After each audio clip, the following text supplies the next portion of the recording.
Brisbane, late at night. A training track under stadium lights. One sprinter, alone, working through a routine he's done 1,000 times before. Then, a single step goes wrong. No crowd, no cameras, no warning.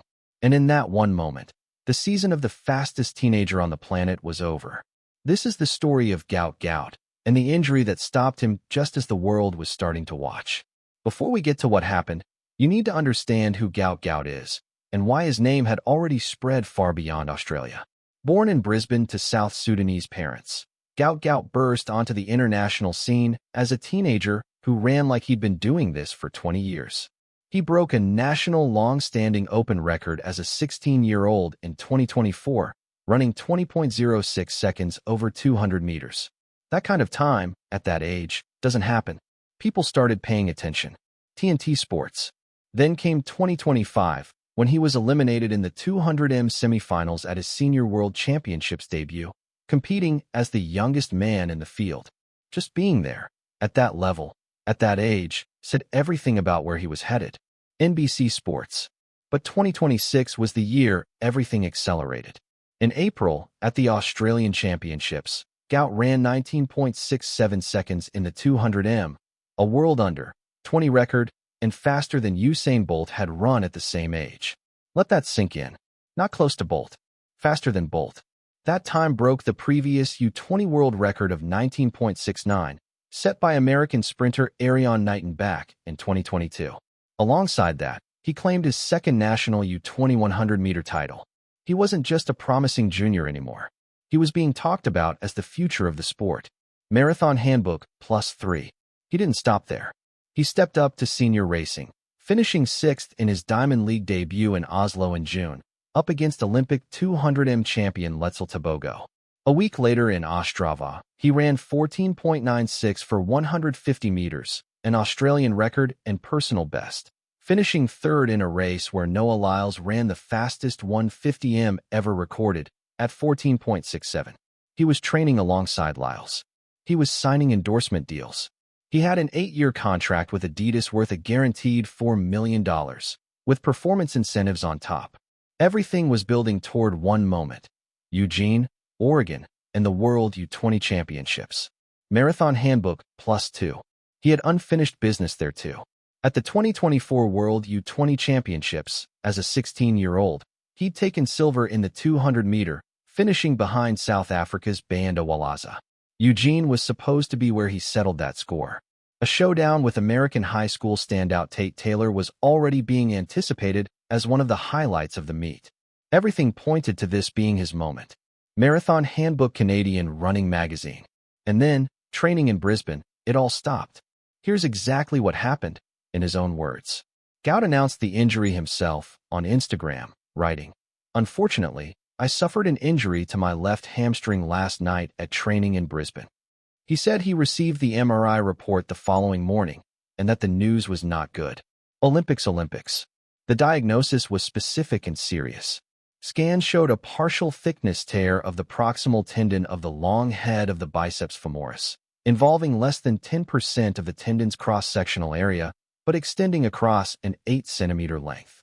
Under the British Athletics Muscle Injury Classification, that grades as a 3C injury, a category that typically demands months of rehabilitation. To put that in plainer terms, as the BBC reported, a grade 3 tear like this is essentially a complete rupture of the muscle or tendon, and healing can take 3 to 6 months or longer. Marathon Handbook +2. This wasn't a tweak.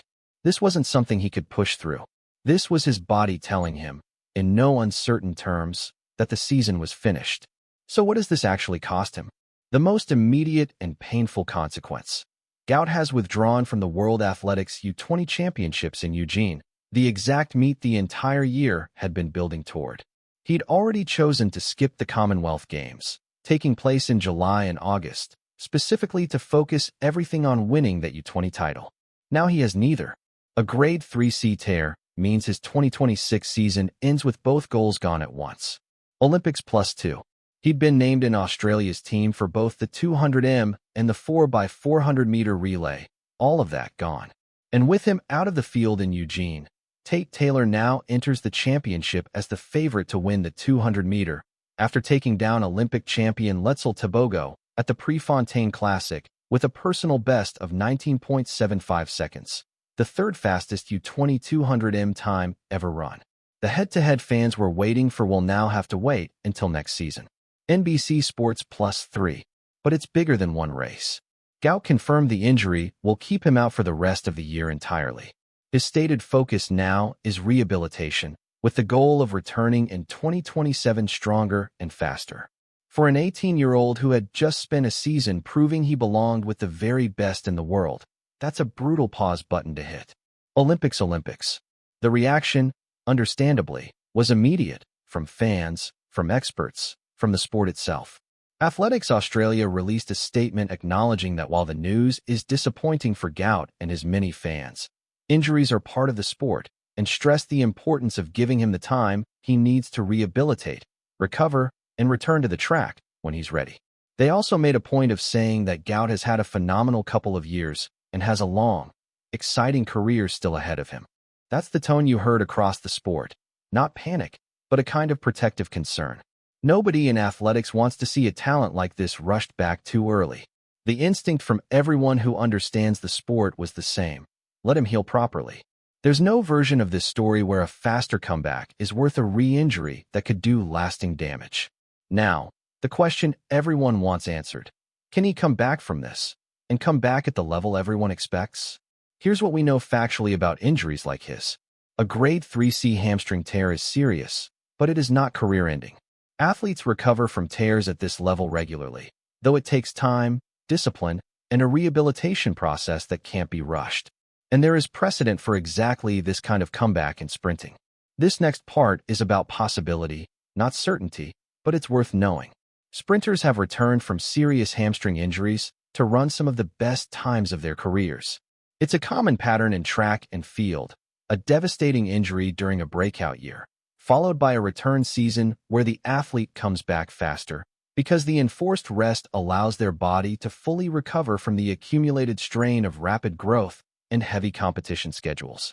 Teenage sprinters in particular are still growing into their bodies, and a forced pause, while it never feels like a gift in the moment, sometimes gives them the physical foundation for the next leap forward. Gout himself has already framed it this way. His own words were that he intends to come back in 2027 better and stronger and faster. That's not a guarantee. Nobody can promise that. But it is a stated intention from someone who has, at every stage of his young career so far, matched his ambition with results. So where does this leave Gout Gout and the people who've been watching his rise? Right now, it leaves him on the sidelines, rehabbing an injury that would test anyone's patience, let alone an 18-year-old who was on the verge of the biggest moment of his career. That part is real, and it's hard, and there's no dressing it up. But this is also a young man who, in the space of 2 years, went from a name nobody outside Australia knew to a sprinter training alongside Noah Lyles, breaking under 20 world records and signing multi-million-dollar deals, all before finishing high school. That kind of trajectory doesn't get erased by one injury. It gets paused. Every great sprinter's story has a chapter like this one, the setback that, at the time, feels like it might be the end of something. More often, it turns out to be the part of the story where the real character gets built. Gout Gout's season is over. But if his own words mean anything, his story is very much not. We'll be watching for 2027 right alongside you. Until then, take care, and we'll see you in the next one.